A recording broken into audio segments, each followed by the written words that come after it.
विधानसभेची निवडणूक सुरू झाल्यापासून अनेक आरोपांच्या फैरी झडत आहेत। मला वाटतं गेल्या 15 वर्षापासून मी या रोपडे गावामध्ये सातत्याने येत आहे। या गावामध्ये अनेक वेळा ऊसाच्या दरासाठी ज्या ज्या वेळी ऊसाचं हंगाम सुरू होईल त्या वेळी या भागामध्ये शेतकऱ्यांना मार्गदर्शन करण्यासाठी आणि ऊस आंदोलनासाठी या गावामध्ये आम्ही येत होतो। परंतु आपला शेतकऱ्याचा राजवाडा विठ्ठल कारखाना बंद पडल्यामुळे आपल्या भागातील शेतकऱ्यांना ऊस दुसऱ्याच्या दारात उभा राहून हात जोडून घालवण्याची वेळ आली होती आणि आपला कारखाना आता चालणार की बंद पडणार अशी परिस्थिती असताना पंढरीच्या पांडुरंगाने आपल्या शेतकऱ्याची काळजी म्हणून अभिजित आबा सारखा एक तरुण हा कारखाना चालवण्याचं शिवधनुष्य पेलण्यासाठी या तालुक्यामध्ये निर्माण केला आणि आपण सर्व शेतकरी सभासदांनी त्यांच्या हातामध्ये या विठ्ठल कारखान्याची धुरा दिली। बंधूंनो, आबा म्हणजे विश्वासार्हतेचा लोकप्रिय ब्रँड आहे। त्यांनी आजपर्यंत जे जे शब्द आपल्याला दिलेले आहेत तो प्रत्येक शब्द तंतोतंत पाळलेला आहे।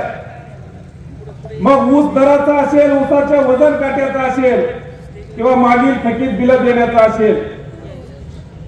त्यामुळे आता येणाऱ्या विधानसभेमध्ये जे उमेदवार येत आहेत, रणजित भैया शिंदे यांची आणि आपल्या आबांची जर तुलना करायची झाली तर 5 मिनिटं बबनराव शिंदे हे नाव जर बाजूला केलं तर मी आपल्याला विचारतो, रणजित भैया शिंदेंना मत देण्यासाठी त्यांची 2 चांगली कामं सांगा ज्याच्या जीवावर त्यांना आपण मत द्यायचं आहे। भावानो, बापाच्या सत्तेच्या जीवावर सत्तेतनं पैसा, पैशातून सत्ता आणि माया जाव उभा करणारा हा उमेदवार आहे। ज्यांनी शेतकऱ्याचा काटा हाणून हजारो कोटीची प्रॉपर्टी निर्माण केली। आपल्या रोपडे गावामध्ये आमचा सहकारी महादेव या रोपडे गावाने या तालुक्याला दाखवून दिला की ऊसाचा वजन काटा किती टनाला हाणते, कोण कोण हाणतंय। या रोपडे गावामध्ये सर शेतकऱ्यांनी या ठिकाणी वजन काटा उभा केला आणि प्रत्येक वाहन वजन करून घालवलं। तुम्हाला सांगतो, एखादा कारखाना जर 20,000 टनानं चालत असेल तर त्या कारखान्याला वाहतूक करणारी 1,000 वाहनं 20-20 टनानं एक खेप घेऊन येतात आणि या 1,000 वाहनाचा काटा जर 3 टनानं हाणला तर 3,000 टन एका दिवसाचा काटा हाणला जातोय। आता आपल्या अदानी ऊसाचा दर किती दिलाय? 3,500 आणि काटा हाणलेला ऊसाला तोंडणी वाहतूक करायला लागते का? अजिबात लागत नाही, ऐकच मिळतंय। म्हणजे त्याचे 1,000 3,500 आणि 1,000 किती झालं? 4,500। मग कॅल्क्युलेटर काढून जरा 4,500 गुणिले 3,500 करा, किती पैसे झालं? 1,35,00,000 रुपये ही अवलाद एका दिवसाला आपला हंती आहे। आणि सरासरी कारखाना 150 दिवस चालतोय एका सीझन मध्ये। म्हणजे 1,35,00,000 गुणिले 150 करा। अरे आपलं कॅल्क्युलेटर बंद पडतंय, किती शून्य वाढतात आपल्याला वाचताच येत नाही। आपला हिशोब कुठेपर्यंत आहे? 100 टन ऊस गेला का हा 3.5 लाख देणार आहे आणि 200 गेला का 7 लाख रुपये येते। गणित तयार आहे आपलं, पण ही शून्य बघितलं का आपल्याला आकडी येते। सर या ठिकाणी 202,50,00,000 रुपये एका सीझनचं ही गडी नुसतं खात्यात घालतोय।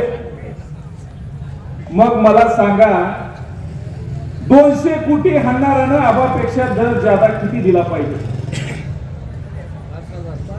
अरे आबाला 3500 रुपये म्हणल्यावर या गाड्यानं दर थपटून 7000 रुपये म्हणायला पाहिजे होता. पण गडी काय म्हणला? 1 रुपया देतो. अरे रणजित भैया, मराठा आरक्षणच्या आंदोलनामध्ये पंढरपूरच्या सभेला 50,000 रुपयाची वर्गणी दिली म्हणून तुम्ही हाणून काढलं.